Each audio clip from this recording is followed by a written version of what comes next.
a estar considerando, hermano, este tema que tiene que ver con la adoración cristiana, específicamente con los elementos del culto. ¿Cuáles son las cosas, los elementos que debemos incluir en un servicio de adoración a Dios que sea grato delante de Él? Quiero, hermanos, invitarles a abrir sus Biblias en Hechos capítulo 2 y vamos a estar leyendo, hermanos, los versículos 40 al 47. Hechos capítulo 2, versos 40 al 47. Acts chapter 2, verse 40 to 47.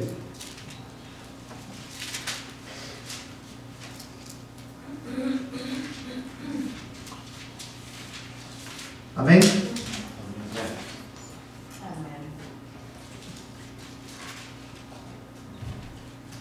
Dice la palabra de Dios, hermano. Y con muchas otras palabras testificaba solemnemente y le exhortaba diciendo: sed salvos de esta perversa generación. Entonces los que habían recibido su palabra fueron bautizados, y se añadieron aquel día como 3,000 almas, y se dedicaban continuamente a las enseñanzas de los apóstoles, a la comunión, al partimiento del pan y a la oración. Sobrevino temor a toda persona, y muchos prodigios y señales eran hechas por los apóstoles. Todos los que habían creído estaban juntos y tenían todas las cosas en común. Vendían todas sus propiedades y sus bienes y lo compartían con todos según la necesidad de cada uno. Día tras día continuaban unánimes en el templo y partiendo el pan en los hogares comían juntos con alegría y sencillez de corazón, alabando a Dios y hallando favor con todo el pueblo. Y el Señor añadía cada día al número de ellos los que iban siendo salvos. Vamos a orar. Padre, en esta tarde, Dios, una vez más nos acercamos en el nombre de Jesucristo ante el trono de tu gracia, Señor, para bendecir tu nombre, para adorarte, Señor, para proclamar tu grandeza. Tú eres eterno. Tú eres glorioso, tú eres el Dios de toda gracia y misericordia. Eres justo y recto en todo tu camino. Y de ninguna manera, Señor, darás por inocente al culpable. Hoy nosotros te adoramos y te bendecimos porque, como acabamos de cantar, todas las cosas tú las estás haciendo para tu gloria y para nuestro bien. Señor, qué gran consuelo tenemos en esta verdad. Señor amado, en esta tarde, al estudiar tu palabra, yo ruego que tu Espíritu Santo me ayude para yo poder comunicar, Señor, con claridad y fidelidad tu palabra a tu pueblo. Y te ruego que tú abras nuestras mentes para que podamos entender el mensaje de tu palabra, Señor. Oh Dios, yo te lo ruego en el nombre de Jesús. Señor, una vez más te suplico. Oh Dios, sácianos de ti, Señor. Mira, nuestras almas están necesitadas, están sedientas de ti. Oh Dios, llénanos, satisface nuestras almas, sácianos de ti por medio de tu palabra. Señor, en el nombre de Jesús te lo ruego, en el nombre que es sobre todo nombre. Amén y amén. Hermanos, en esta tarde vamos a continuar con nuestro estudio acerca de la adoración cristiana. Yo oro, hermano, y espero en el Señor que esta serie, que ha sido una serie en la cual hemos estado varias semanas, yo la estoy usando para informar la manera en que nosotros debemos de adorar a Dios. Que oro y espero en el Señor que esta serie, hermano, yo la esté usando para renovar nuestro entendimiento acerca de la adoración cristiana y para ayudarnos a entender con más detalle por qué hacemos lo que hacemos y por qué no hacemos lo que no hacemos. Y la razón por la cual esto es importante es porque, hermanos, lo que nosotros incluimos en el servicio de adoración no está en dependencia del criterio de los pastores de la iglesia. Depende y se desprende completamente de la revelación que Dios ha hecho de sí mismo en su palabra. Dios nos ha revelado qué es lo que Él quiere que le demos. Y nosotros como sus siervos debemos de someternos a su palabra en obediencia y poner en práctica lo que Él ha demandado de nosotros. Amén, hermano. Y para eso, una vez más, necesitamos de la gracia de Cristo en nuestras vidas. Porque nuestra tendencia puede ser, hermanos, a ofrecer algo a Dios conforme a nuestra imaginación, conforme a nuestros deseos.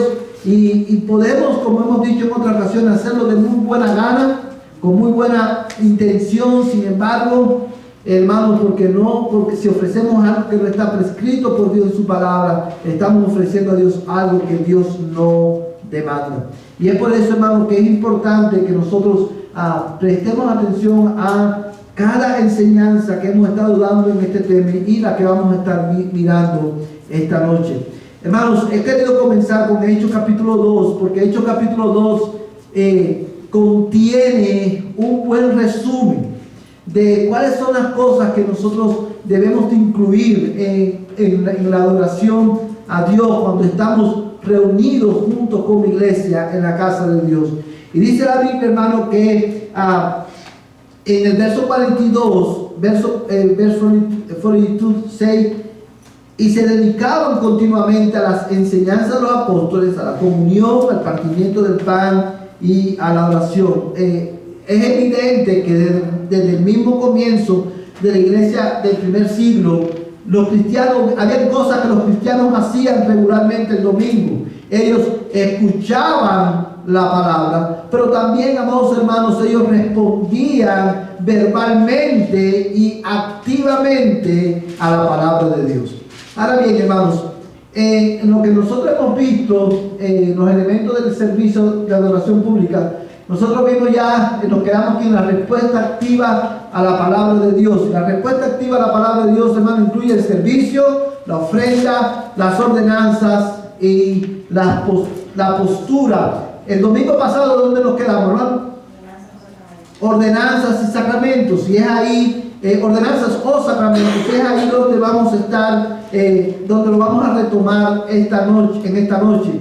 Nosotros, hermanos, creemos a la luz de la Biblia, como también lo vemos en este pasaje que leímos, parte del servicio de adoración a Dios debe de estar presente en la manera en que Dios lo permite, la celebración de ¿qué? De las ordenanzas, que es la Santa Cena y el bautismo. Ahora, hermanos amados, estos fueron los textos que nosotros vimos la semana pasada. No vamos a verlos nuevamente hoy. Solamente quiero retomar donde lo dejamos y quiero hacer un poco de énfasis, hermanos, esta noche en los dos sacramentos como parte de nuestra adoración a Dios.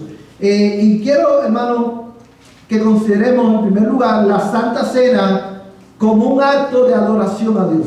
I want you to take time today to consider with me the Lord's Supper as an act of worship to God. Hermanos, muchas veces cuando nosotros venimos a la Santa Cena con todo el conocimiento que podemos tener, es fácil o es relativamente fácil perder de vista que cuando nosotros venimos a la mesa del Señor, el venir a la mesa y participar de la mesa es un acto en sí mismo de adoración a Dios. La iglesia adora cuando la iglesia viene a la mesa del Señor. La iglesia adora cuando nosotros venimos alrededor de la mesa, preparamos nuestros corazones, participamos de los elementos. Cuando la iglesia atiende, presta atención a las instrucciones dadas por el pastor a la luz de la Biblia con relación a la Santa Cena, eso es parte de ¿qué? De nuestra adoración a Dios.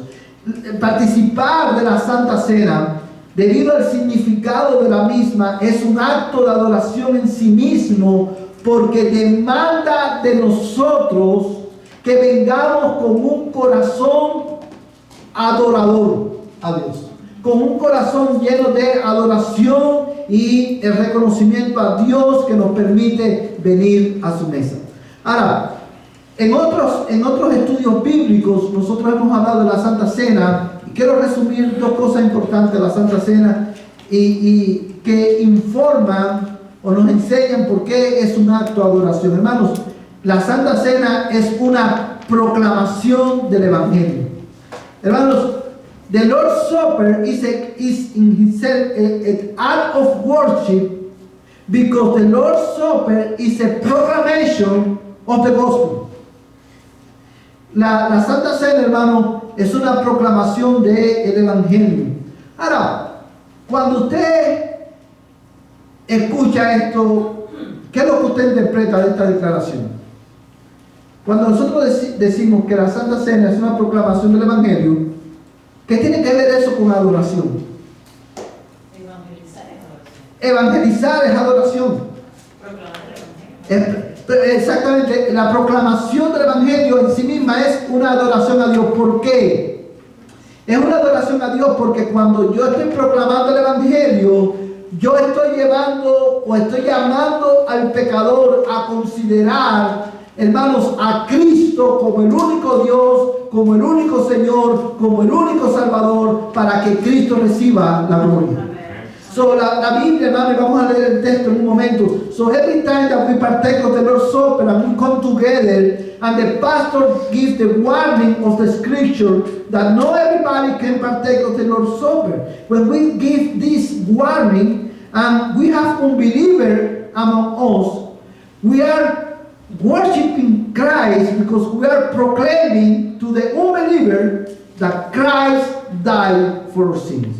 When the unbelievers see the church around the table partaking of the elements, we are calling the unbeliever to consider Christ as the only Savior, as the only Lord, and the only God for the glory of Christ. Amen. And that is worship. Amen. So every time that we partake of the Lord's table, we are worshiping. That is why, because, hermanos, la Santa Cena, porque es una proclamación del Evangelio, y estamos adorando a Cristo cuando participamos de ella, es por eso que la Santa Cena no se debe tomar en casa. And for that reason that the Lord's table, a Christian should not partake of the Lord's table alone in his home, because it's a corporate celebration of worship. Amén. Hermanos, la Santa Cena, el creyente no debe participar de ella solo en su casa, porque es una proclamación del Evangelio, es un acto de adoración que está diseñado para tomar lugar en la reunión del pueblo de Dios. Porque cuando nosotros nos reunimos, ¿qué estamos haciendo? Adorando. Venimos a adorar a Dios. Ahora, también, hermano, la Santa Cena es un acto de adoración, porque no solamente porque es una proclamación del Evangelio, sino también porque la Santa Cena es un medio de gracia. La Santa Cena es un medio de gracia.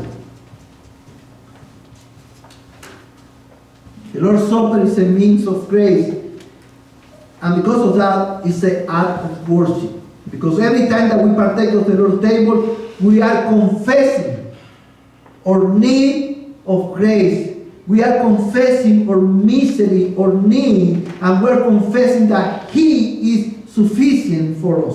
Amén, hermano. Cada vez que nosotros participamos de la Santa Cena, nosotros estamos confesando nuestra necesidad, nuestra miseria. Necesitamos de ti, Señor. Necesitamos de tu gracia, y a la misma vez estamos confesando que Cristo es suficiente para satisfacer nuestras almas, para alimentarnos y saciar nuestra sed y nuestra hambre espiritual. Y eso, ¿qué cosa es? Es un acto de adoración. Amados hermanos, cada vez que la iglesia, y lo voy a demostrar bíblicamente en un momento, cada vez que nosotros participamos de la mesa de Cristo, hermanos, nosotros estamos teniendo comunión con Cristo. Y quiero ser claro en esto. Quiero ser claro en esto porque no quiero que nadie me vaya a malinterpretar lo que estoy diciendo. Cuando nosotros decimos que la mesa del Señor, al igual que el bautismo, que lo vamos a ver en un momento, es un medio de gracia, no lo estamos diciendo en el sentido que los católicos romanos lo dicen. Los católicos romanos dicen que la Santa Cena y el bautismo también son sacramentos, porque imparten gracia. La diferencia está en que ellos creen que la Santa Cena y el bautismo, por ejemplo, imparten gracia salvífica. Si tú participas de ellos, tú eres salvo, tú recibes salvación. La Iglesia Católica Romana tiene 7 sacramentos, la Iglesia Cristiana, Protestante, Evangélica tiene 2 sacramentos solamente, que es el bautismo y la Santa Cena. Nosotros creemos que es un medio de gracia, pero no gracia salvífica, sino gracia conservadora. Porque en la gracia que Dios nos imparte a través de estos elementos, Dios se la da a los creyentes para conservar su fe. Amén, hermano. So, the meaning of grace, hermano, we don't believe that it's a meaning of grace in the sense that there are salvific grace in these elements. We don't believe that. We don't believe that it's a unbeliever partake of the Lord's table is going to be saved. It's the opposite. We believe that it's a meaning of grace in the sense that when we partake of these elements, the Lord imparts sustaining grace, no salvific grace, sustaining grace to our soul. Hermanos, and every time that we have the Lord's table, we have communion with Christ, the second person of the Trinity. También, hermanos, quiero hacer la aclaración, porque yo sé que no quiero que haya confusión en ninguna de nuestras mentes. Cuando participamos de estos elementos, estamos teniendo comunión con Cristo. Sin embargo, nosotros creemos que el pan sigue siendo, ¿qué cosa? Pan. Y la copa, el fruto de la vid, ya sea que sea jugo de uva o vino, sigue siendo vino. La copa no se convierte en la sangre de Cristo, ni el pan se convierte en el cuerpo de Cristo, en la carne de Cristo. Estos son elementos representativos. Cuando usted come el pan, ¿qué usted está comiendo, hermano? Pan. Cuando usted toma de la copa, usted está tomando el fruto de la vid, el jugo de uva, y usted no está tomando la sangre de Cristo. Usted está participando de elementos que son representativos. Pero a la hora de nosotros participar de ellos, debemos hacerlo con reverencia, debemos hacerlo, hermano, con gozo, con anticipación, porque es un acto de adoración. Ahora, resumiendo, hermano, esta parte, ¿por qué la Santa Cena es un acto de adoración a Dios? Participar de ella. Porque es una proclamación del Evangelio y porque es un medio de gracia. Ahora, quiero demostrarle esto bíblicamente. Quiero que usted busque en su Biblia 1 Corintios 11:23, y nosotros vamos a leer y después vamos a leer 1 Corintios 10:16. 1 Corinthians chapter 11.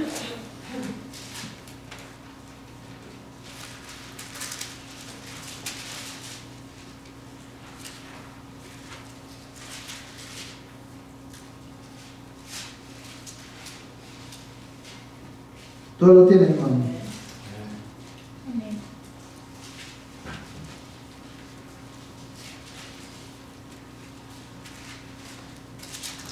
Mira el verso 23 que acabamos de leerlo. Perdón, hermano. No es verso 23, es verso 26. 26, hermano. It's not 23, it's 26.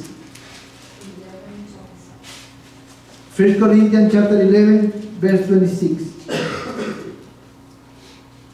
Amén.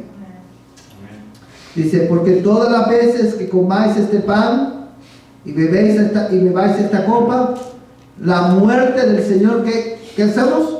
Proclamáis hasta que Él venga. La Escritura claramente dice, hermano, que la Santa Cena, cada vez que participamos de ella, la iglesia está proclamando no solamente a los incrédulos, sino también unos a otros el Evangelio, que Cristo murió por nuestros pecados. Amén, hermano. Ciertamente la predicación de la palabra es parte de la adoración a Dios, como también la Santa Cena, hermano, es una proclamación dramatizada del Evangelio. La Biblia lo dice claramente. Hermanos, y una vez más, este versículo informa la manera en que tú y yo nos acercamos a la mesa del Señor. No debemos venir a la mesa, hermanos, negligentemente.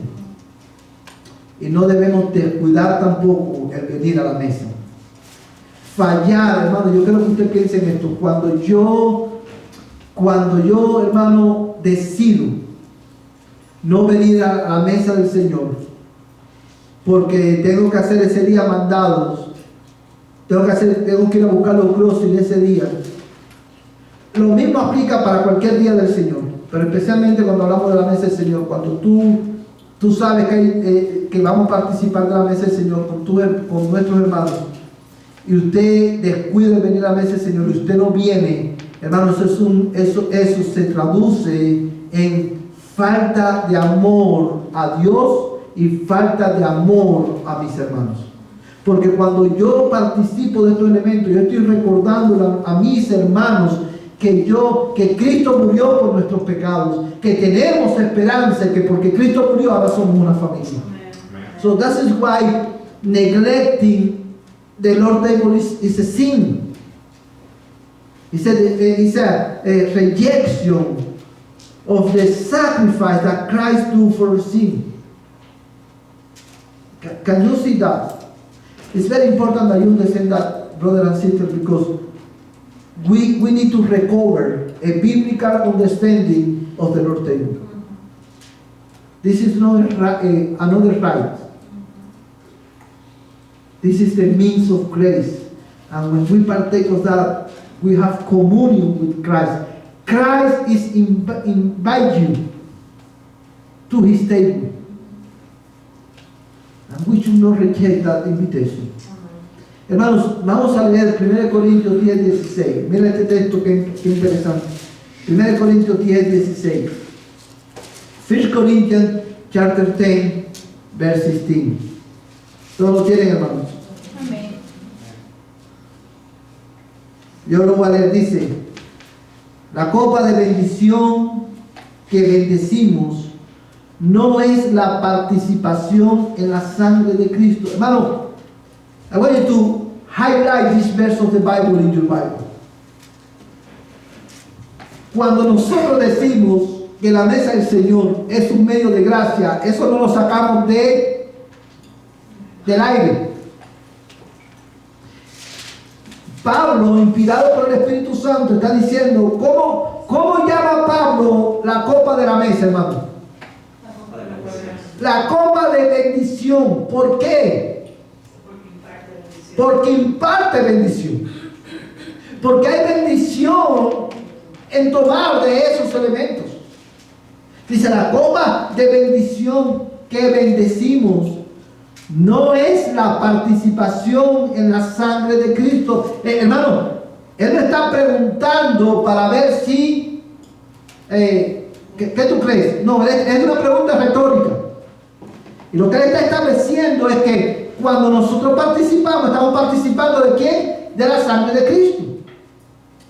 Dice, el pan que partimos no es la participación en el cuerpo de Cristo. Otra pregunta retórica. Y la respuesta es sí. Hermanos, por eso decimos que cuando participamos de estos elementos estamos teniendo comunión con Cristo. Una vez más, el pan sigue siendo pan, la copa sigue siendo el jugo de uva o el vino, cuando se usa, los que usan vino. Pero lo cierto es que recibimos bendición al participar de ella, porque tenemos comunión con el mismo Cristo. El Espíritu Santo, hermano, aplica los beneficios de la muerte de Cristo en el corazón del creyente. Ahora, sigue leyendo, hermano, dice: puesto que el pan es uno, nosotros que somos muchos somos un cuerpo, pues todos participamos de aquel mismo pan. Una pausa aquí. Yo creo que tú notes cómo está implícito en este versículo el carácter representativo de los elementos. Cuando habla del pan, dice, no es el pan el que partimos, el cuerpo de Cristo. Y aquí él está diciendo, hermano, porque somos muchos, pero todos participamos de aquel mismo pan. ¿Cuál es ese pan del que está hablando? Cristo, representado en el pan que se parte. Pero todos participamos del mismo pan, todos comimos y participamos de Cristo cuando creímos y nos arrepentimos de nuestros pecados. So, es por esto, por textos como este, que nosotros creemos que la Santa Cena, ¿qué cosa es? Es un medio de gracia. Y cuando participamos de ello, debemos hacerlo con un espíritu de adoración al Señor. Y por eso se debe celebrar solamente en el contexto de la iglesia local, cuando la iglesia local está reunida. Ahora, yo quiero que pensemos por un momento en esto, hermano. ¿Cómo debemos reaccionar o responder nosotros a esta verdad? ¿Cómo? Y es por esto que nosotros decimos que debemos recobrar un entendimiento bíblico. A mí se me hace, hermano, que muchas veces tomamos la Santa Cena a la ligera. Lo tomamos a la ligera. Y por cualquier cosa, hermano, si tenemos que faltar a la Santa Cena, faltamos, ok, no pasa nada. Hermanos, faltar a la Santa Cena no es solamente, ¿sabe?, un rechazo de la invitación que Cristo te está haciendo. Faltar, neglecting the Lord's table is expression of your arrogance. Arrogance. You know why? Because you are telling the Lord, I don't need that blessing. I can pass. I pass. I don't need that blessing. That is arrogance. Eso es arrogancia de nuestra parte. Cuando sé que está a la mesa el Señor y yo la descuido y no vengo porque por cualquier motivo. Hermanos, usted sabe cuál es la única justificación para no venir a la mesa del Señor. Si tú eres creyente, tú sabes cuál es la única justificación para no participar de los elementos. Si tú eres mi creyente, miembro de la iglesia y bautizado, ¿tú sabes cuál es la única justificación para no participar de ello? Que usted se esté muriendo en una cama. Ahí te llevamos nosotros en la casa. The only reason for a Christian to not partake of the Lord's table is that Christian is dying in a hospital bed. Otherwise, a Christian should make all possible. I will be with my church and I will partake of the Lord's table because I want to worship the Lord, confessing on my need of Him. Amén, hermanos. Ahora, hermanos, quiero ver ahora, vamos a ver el bautismo.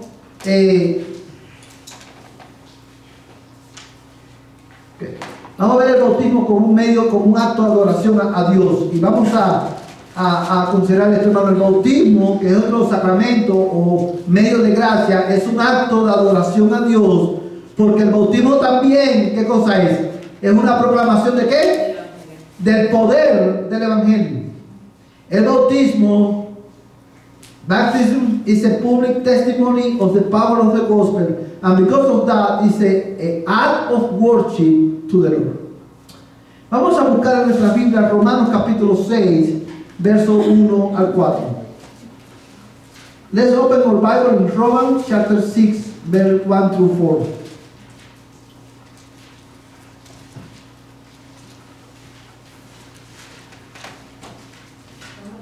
Chapter 6, verse 1 through 4.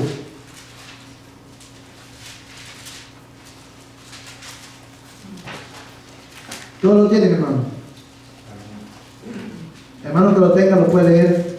Romanos capítulo 6, verso del 1 al 4.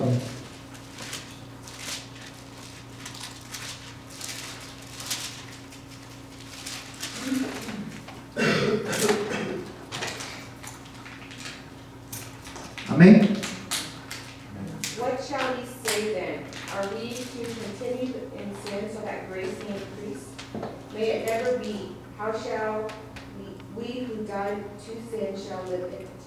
Or do you not know that all of us who have been baptized into Christ Jesus have been baptized into his death? Therefore, we have been buried with him through baptism into death, so that as Christ was raised from the dead through the glory of our Father, we too might walk in newness of life. Amén. Hermanos, cuando un creyente se bautiza, ese creyente está testificando públicamente, tanto a la iglesia como a los incrédulos en medio de ella, que el poder, el evangelio es poderoso para salvar. ¿Por qué? Por lo que dice este texto. Dice este texto, hermano, en el verso 3, ¿o no sabéis que todos los que hemos sido bautizados en quién? En Cristo, hermano, y esto es muy importante. Cuando un creyente se bautiza, es bautizado en Cristo. Y la idea, hermano, del bautismo, bueno, lo que no sé cuánto ustedes recordarán, pero cuando hablamos del bautismo enseñamos que la palabra bautizo, ¿qué significa? Morir en Cristo. ¿Cómo? Morir en Cristo, y cuando nosotros subimos es vivir en Cristo. Una resurrección de una vida. Pero la palabra como tal, bautismo o bautizo, es la palabra de donde viene un término griego que significa literalmente sumergir. Usted sabe, y este ejemplo yo sé que todos vamos a identificarnos con él, porque todos comemos aquí chips, ¿verdad? Pero cuando usted agarra un chips, ¿verdad?, y lo mete en la salsa, ¿cómo usted lo hace? Usted mete así y agarre y lo sumerge en la salsa. De esa misma manera, cuando el creyente se bautiza, es sumergido en Cristo. Dice, hemos sido bautizados en Cristo Jesús. Dice, hemos sido bautizados en su muerte. Es una representación de que hemos muerto con Cristo al pecado. Y eso es una obra de ¿qué? Del poder del evangelio. Pero dice también el texto, hermano, por tanto, verso 4, por tanto, hemos sido sepultados con él por medio del bautismo para muerte, a fin de que como Cristo resucitó de entre los muertos por la gloria del Padre, así también nosotros andemos en novedad de vida. Hermanos amados, cuando un creyente se bautiza, está testificando, Cristo cambió mi vida. Ya yo no soy el mismo. No es un testimonio de perfección evangélica, no es un testimonio de perfección cristiana, es un testimonio de que Cristo ha cambiado mi vida, Cristo cambió mis afectos.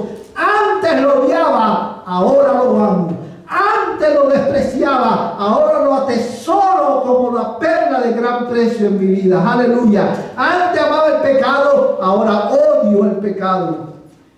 Antes estaba comprometido conmigo mismo, ahora estoy comprometido con Él.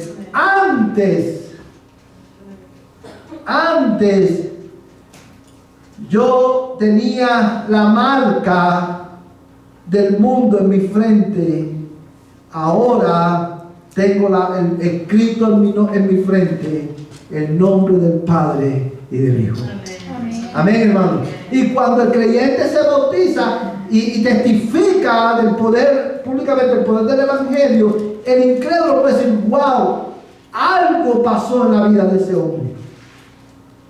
Verdaderamente el evangelio es poderoso para salvar. Verdaderamente el evangelio, verdaderamente Cristo es Salvador y Señor del hombre. Amén, hermano. Ahora, cuando un creyente se bautiza, porque es un testimonio público del poder del evangelio, ¿tú sabes cuál debe ser la respuesta de la iglesia cuando un creyente se bautiza? Gloria a Dios. ¿Verdad que no? Nos alegramos cuando un nuevo creyente se bautiza, gloria a Dios, y cantamos un canto. Pero hermano, la respuesta de la iglesia, de cualquier manera que lo hagamos, pero la respuesta de la iglesia debe ser, la salvación es del Señor.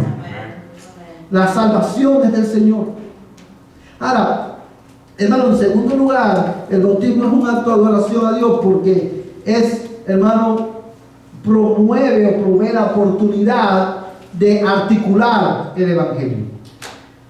Cuando una persona se bautiza, generalmente, hermanos, se invitan a quién? Inconversos. Pero ciertamente, si bien es cierto que el bautismo en la Santa Cena es un drama del Evangelio, el bautismo por su lado provee la oportunidad para que la iglesia pueda, proclamar el Evangelio, proclamar al Señor, proclamar que Cristo murió, por nuestros pecados. Cuando estamos bautizando a alguien, tiene que haber un tiempo para que la palabra de Dios sea, ¿qué cosa? Proclamada verbalmente, para que los incrédulos escuchen el Evangelio, entiendan el Evangelio y sean llamados ¿a qué? Al arrepentimiento. Y este texto que está en pantalla no lo vamos a leer porque lo leímos al principio del pasaje, pero usted recuerda, si usted recordará cuando Pedro predicó, dice que los que recibieron la palabra se bautizaron. Es más, vamos a leer el texto, no vamos a leerlo todo, pero vamos a leer. Let's open our Bible in Acts chapter 2, again, Acts chapter 2, y vamos a leer, quiero leer algunos versículos con ustedes. Mire, hermano,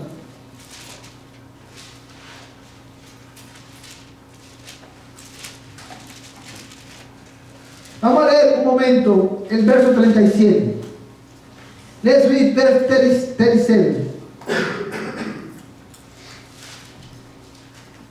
Dice, al oír esto, ¿al oír qué? El Evangelio, la predicación del Evangelio, compungidos de corazón, dijeron a Pedro y a los demás apóstoles: hermanos, ¿qué haremos?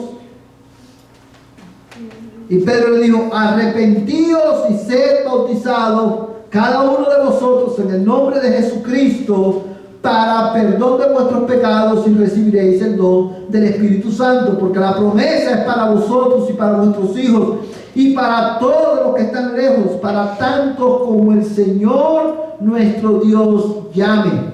Y con muchas otras palabras testificaba solemnemente y les exhortaba diciendo: sed salvos de esta perversa generación. Entonces los que habían recibido su palabra fueron bautizados y se añadieron aquel día como 3,000 almas. Cada vez que hay, hermano, aquí en este pasaje lo tenemos a la inversa.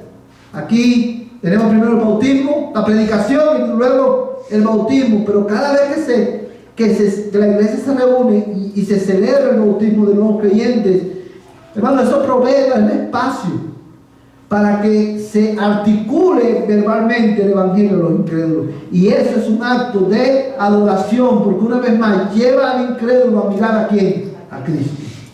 Y lleva a la iglesia a mirar a Cristo nuevamente. Somos recordados del poder del Evangelio para salvar. Amén, hermanos. Ahora, es por eso, hermanos, que el bautismo es considerado también como un acto de adoración a Dios, porque después de todo, cada vez que alguien se bautiza, estamos confesando: Cristo es Señor. Amén. Cristo es Señor. Amén, hermano. Ahora, esto nos lleva a hacernos dos preguntas: ¿quién debe ser bautizado? ¿Y en qué contexto el creyente debe ser bautizado? Hermanos, el domingo pasado nosotros veíamos que leíamos Hechos capítulo 8 y decíamos que el único requisito para bautizarse, ¿cuál es? Creer y arrepentirse de sus pecados. Sin embargo, hermano, es importante, especialmente en el contexto en que nosotros vivimos, es importante expandir un poquito más en eso. Ciertamente, cuando nosotros vemos el caso de Felipe y vemos el caso, por ejemplo, de Felipe y el etíope, y vemos también el caso de la iglesia primitiva del primer siglo, el pasaje de Hechos capítulo 2, vimos que las personas se bautizaban, creyeron, ellos oían la predicación, creyeron y se bautizaron. Sin embargo, como hemos dicho muchas veces, La razón por la cual no lo hacemos así de esa manera hoy es porque antes, en aquel tiempo, cuando una persona oía el Evangelio y creía y se bautizaba, literalmente estaba poniendo ¿qué cosa? Su señal, ¿sabe? Está firmando su sentencia de muerte. Porque iba a ser perseguido. Los apóstoles sabían que el que se bautizaba era porque realmente había creído, porque nadie se iba a arriesgar a morir o a ser perseguido por algo que realmente no creía. Ahora, ciertamente es sabio para la iglesia considerar que la única requisito es creer y arrepentirse, pero la iglesia tiene que dar testimonio de las obras de gracia en ese creyente. Cuando el creyente se bautiza y dice, mi vida ha sido transformada por el Evangelio, la iglesia tiene que afirmar ese testimonio de fe y decir, verdaderamente nosotros sabemos, hemos visto que Dios ha cambiado su vida. ¿Quién debe ser bautizado? Hermano, yo creo que no hay un pasaje que hable más claro de eso que Apocalipsis capítulo 14. Vamos a ir a Apocalipsis capítulo 14. Let's go to Revelation chapter 14. Hermanos, in this passage we will find the answer to this question. Who should be baptized? Revelation chapter 14. Hermanos, dice la Biblia de esta manera. Este pasaje lo vimos hoy en la mañana. Miré y he aquí que el Cordero estaba de pie sobre el monte Sión y con él 144,000 que tenían el nombre de Dios, del nombre de él y el nombre de su Padre escrito en la frente. Hermanos, la iglesia solamente debe bautizar a aquellos que en primer lugar que han creído, se han arrepentido y están dando evidencia de que han sido regenerados y que han sido sellados con el Espíritu Santo de la promesa. Dice que ellos tenían, ¿qué cosa? El sello del Cordero, el nombre del Cordero y el nombre de su Padre escrito en su frente. Ellos pertenecían ¿a quién? A Dios. Lo primero es eso. ¿Estamos todos de acuerdo, hermano? Ahora, dice, y oí una voz del cielo como el estruendo de muchas aguas y como el sonido de un gran trueno, y la voz que oí era como el sonido de arpista tocando sus arpas, y cantaban un cántico nuevo delante del trono y delante de los 4 seres vivientes y de los ancianos, y nadie podía aprender el cántico sino los 144,000 que habían sido rescatados de la tierra. Estos son los que no se han contaminado con mujeres, pues son castos, son vírgenes. Y ya vimos lo que eso significa en la mañana, ¿verdad? ¿Se recuerdan, hermano? Y dice, estos son los que siguen al Cordero a donde quiera que van. Estos han sido rescatados entre los hombres como primicia para Dios y para el Cordero. Y en su boca no se ha hallado engaño, están sin manchas. ¿Quiénes deben ser bautizados, hermanos? Aquellos que han dado testimonio de que han sido ¿qué? Regenerados, y que la iglesia puede testificar de su compromiso con el Cordero. Ellos siguen al Cordero donde quiera que el Cordero va. Dice que estos no se han contaminado con mujeres porque son castos. Estos están dedicando su vida al servicio de ¿quién? De Dios, a la adoración del único y verdadero Dios. Esto en ellos no se ha hallado ¿qué cosa? Mentira, porque son ¿qué cosa? Están sin manchas. Dice en ellos no se ha hallado mentira. Obviamente aquí Juan está mirando ¿qué cosa? El final de la historia. No es que la iglesia debe bautizar solamente a los que están sin mancha, porque de lo contrario ninguno se bautizaría.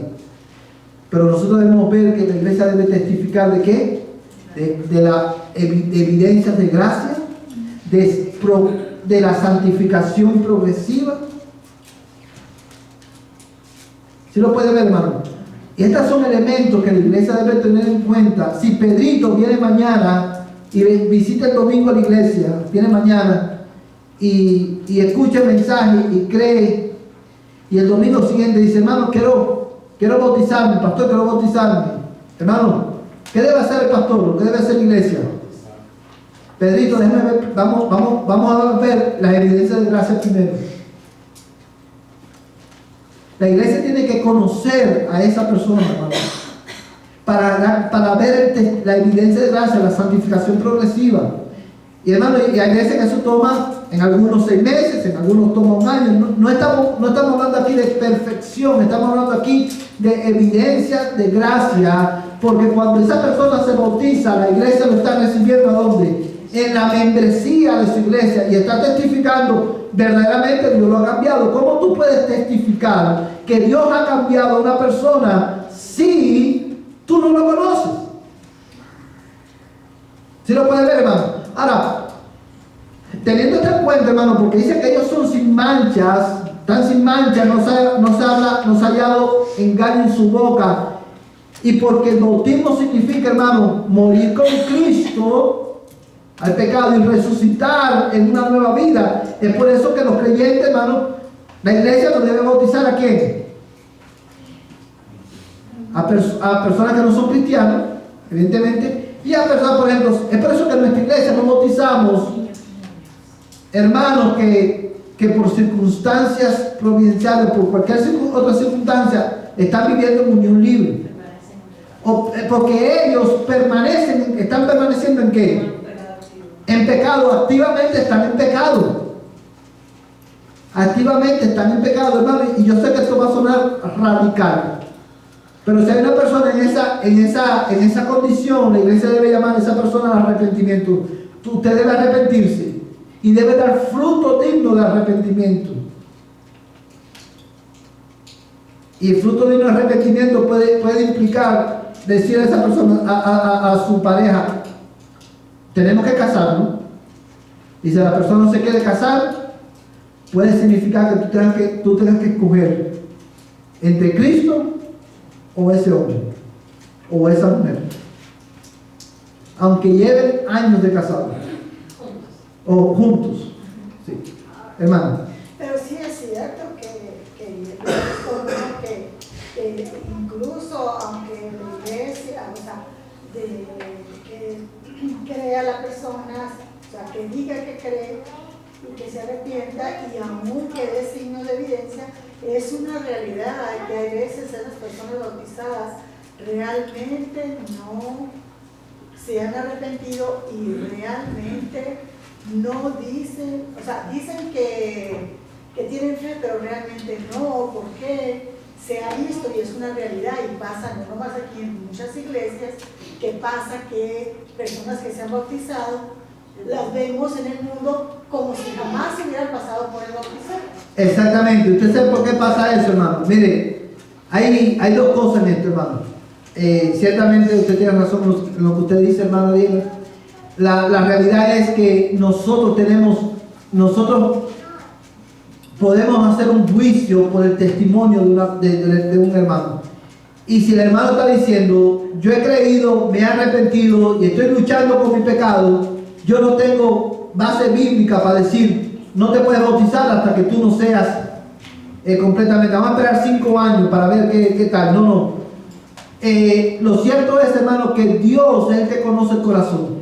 Pero nosotros tenemos que mirar. Y evidentemente cuando hablo de que Dios conoce el corazón, yo no estoy diciendo, hermano, vamos a diluir esto el bautismo. No importa que se bautice cualquiera, al final Dios es... No. Hermano, nosotros tenemos que tomar en serio el bautismo de un nuevo creyente, porque una vez más estamos recibiendo la membresía de la iglesia. Exactamente, en lo mejor de nuestra habilidad debemos de hacer un juicio y decir, yo veo evidencia de gracia, me puedo equivocar. Pero al final, si somos engañados, hermanos, esa persona quien está engañando no puede engañar a Dios. Dios no puede ser burlado. Y Dios va a exponer lo que hay, si es regenerado o no. Pero una vez más, hermanos, recuerda, aquí no estamos hablando de qué, de perfección. Ni de perfección ni de tomar a ligera el pecado. Exacto, ni de perfección ni de tomar a ligera el pecado. Gracias a Dios. Un buen ejemplo de la Ananías y Zafira. Exacto. miembros de la iglesia y engañaron al Espíritu Santo.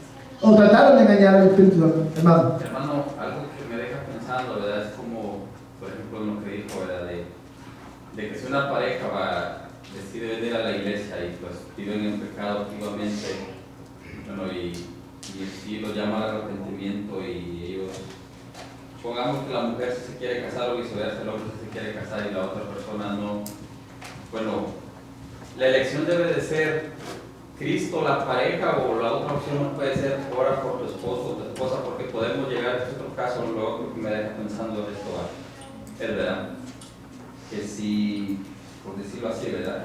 Viene una pareja de afuera, por decirlo así, que no han conocido de Cristo y ellos han tenido un matrimonio complicado. No han tenido matrimonio, pues no están casados. No, pues sí, este es un caso, pero al otro extremo, ¿verdad? Que viene una pareja que sí están casados de afuera, pero ellos han tenido un matrimonio, han tenido problemas, el hombre a lo mejor tuvo esa infidelidad, o viceversa, ¿verdad? Y pues ellos allá se perdonaron y pues vienen acá. Entonces, bueno, la Biblia dice también que pues cuando hay una infidelidad es la única forma en que se puede separar a la persona, ¿verdad? Pero el otro punto es que a veces me he quedado ahí pensando, ¿verdad? Cuando dice que pues Dios también restaura un matrimonio, pues ya ha pasado en esto, que son de pero también es como que no me queda claro así. Bueno, voy a hacer un paréntesis. Voy a responder esa pregunta cuando termine este punto, para que no se nos vaya para no perder el hilo, pero porque es un caso diferente y te lo quiero explicar ahora. Hermanos, ¿quiénes se deben ser bautizados, hermano? El texto lo dice. Y una vez más, no estamos hablando aquí ni de tomar a la ligera el pecado, ni estamos hablando aquí de buscar perfección en los nuevos creyentes. Hermanos, cuando nosotros buscamos perfección en los nuevos creyentes, eso es una expresión de nuestra hipocresía, porque nosotros mismos no somos perfectos. Nosotros mismos luchamos con el pecado todo el tiempo, y pecamos y nos arrepentimos, el Señor nos restaura. Si yo no soy perfecto, y mi caminar con Dios no es perfecto, ¿cómo yo puedo esperar perfección de un nuevo creyente? ¿Sí lo puede ver, hermano? Pero nosotros tenemos que ser cuidadosos, porque el bautismo es un acto ¿de qué? De adoración. Ahora, teniendo en mente, hermano, ¿en qué contexto debe un creyente ser bautizado?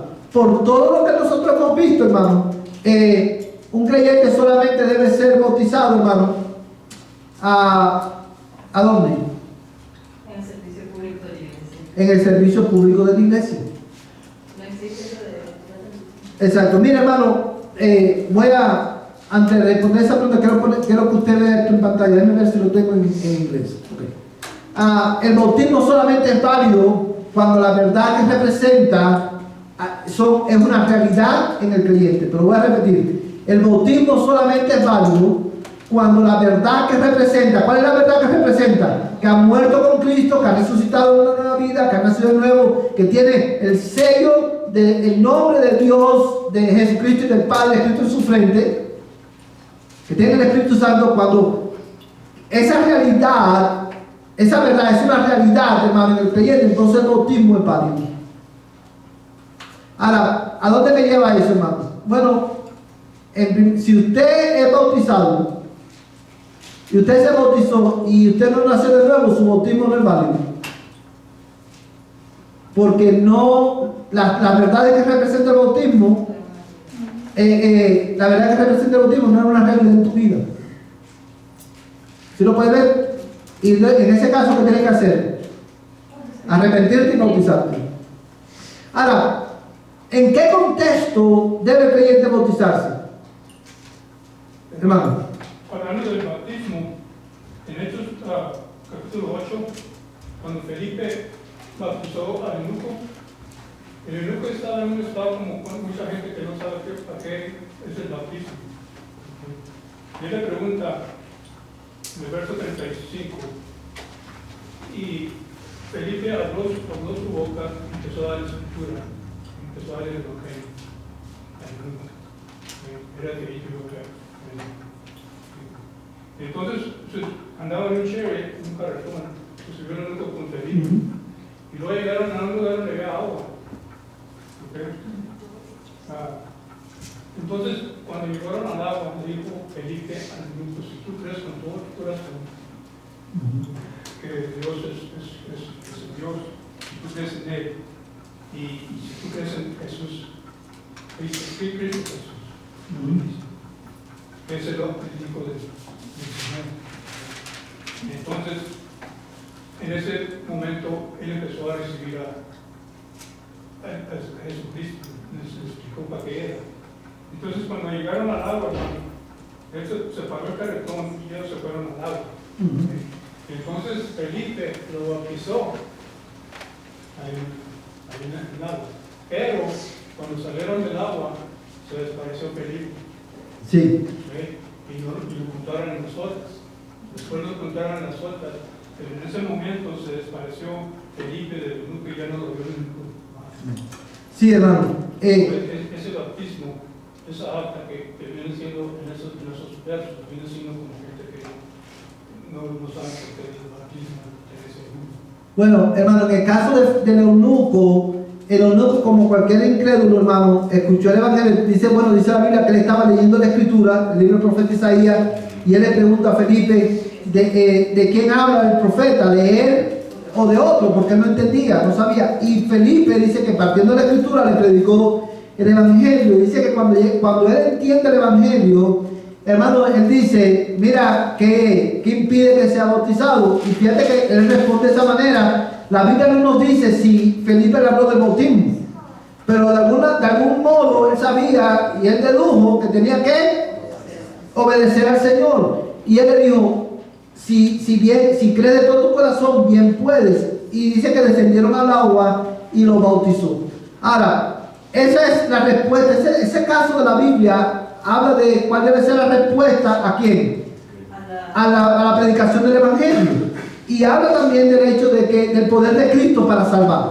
Ahora, el caso del Felipe, hermano, yo quiero decir, porque al responder esta pregunta, ¿en qué contexto un creyente debe ser bautizado? Muchas veces muchos se basan en el caso de Felipe y del etíope para decir que tú te puedes bautizar en el baño de tu casa, un creyente te puede bautizar, no importa. Hermano, yo he escuchado pastores, yo escuché no hace mucho un pastor decir que un día había una persona en la iglesia y visitando por mucho tiempo, y un día le dijo, oye, quiero bautizarme, era de noche, me voy de viaje mañana y quiero bautizarme antes de irme. Y eran las 10 de la noche y dice el pastor, no había nadie en la iglesia, no había culto. Bueno, los únicos que habían eran los hermanos de la alabanza, el grupo de alabanza que estaba ensayando. Lo llevé allí y lo bauticé allí. Hermano, eso es incorrecto. Y te voy a decir por qué. El caso del eunuco, como bien mencionaba el hermano Barreta, al final del pasaje dice que el Felipe desapareció, el Señor se lo llevó. De la misma manera que lo trajo, se lo llevó. Y eso indica, hermano, que eso fue un caso específico, que Dios en su soberanía vino al encuentro del eunuco y lo quiso salvar y se bautizó. Pero eso pasó una sola vez. El resto de la escritura nosotros vemos que el contexto del bautismo, ¿cuál es? En la iglesia local. Porque el bautismo es una proclamación de ¿qué? Del poder del evangelio para salvar. El bautismo, hermano, provee la plataforma para articular el evangelio. El bautismo es un medio de gracia. Cuando nosotros vemos en la escritura, incluso en el libro de los Hechos, nosotros aprendemos que cada vez que había bautizos se celebraban en el contexto de ¿qué? De la iglesia local. Hermanos, usted recuerda que en Romanos capítulo 6 dice que el que es bautizado, dice, somos bautizados ¿en quién? En Cristo. Pero de la misma manera que somos bautizados en Cristo, cuando un creyente se bautiza, es bautizado en un cuerpo. Tú no puedes bautizarte en tu casa. No cualquiera te puede bautizar. Tenemos que hacerlo de una manera que honre y glorifique a Dios. Incluso, hermano, si se bautizan, el detalle incluso no es bautizarte en un templo o en un río. El lugar donde tú te bautices, si hay agua, te puedes bautizar, pero en el contexto de ¿qué? de que está en la iglesia local. Te voy a poner un ejemplo, hermano, antes de responder la pregunta del hermano y así terminamos. Hoy usted ve, por ejemplo, no hace mucho yo he visto documentales de hermanos y personas que van a Israel. Generalmente todos los cristianos que van a Israel, ¿qué usted cree que hacen? Hay dos cosas que hacen. Uno, se ponen a orar en el muro de los lamentos, una cosa que no tiene ningún tipo de trasfondo bíblico, ni respaldo bíblico. Donde quiera que tú ores, sí, y ponen la oración en los huequitos de la pared, donde quiera que tú ores, Dios te escucha porque tú estás en Cristo. Amén. Ahora, y lo otro que hacen es bautizarse en el río Jordán. ¿Quién es testigo del poder del evangelio en tu vida en ese momento? Nadie. Porque los que están ahí, la mayoría no te conocen. Eso es incorrecto, hermano. Eso es incorrecto, porque el bautismo solamente debe hacerse ¿a dónde? En el contexto de la iglesia local. Porque tus hermanos en Cristo están dando testimonio de ¿qué? De que Cristo ha cambiado tu vida. Amén, hermanos. Vamos a darlo aquí esta noche. He querido simplemente hacer un poquito más de énfasis en esto para demostrar qué cosa, hermano. Que el bautismo es un acto de adoración a Dios, por lo cual se debe incluir en el servicio de adoración a Dios. Y al igual que la Santa Cena y el bautismo, se debe celebrar solamente en el contexto de la iglesia local. Amén, hermano. Vamos a ponerlo en pie. Let's stand together. Hermano, perdón, antes de parar, de irnos, quiero responder a la pregunta del hermano. Hermano, el caso que estaba mencionando de una persona, no sé si quiere apagarlo, de una persona un matrimonio que viene destruido allá del mundo,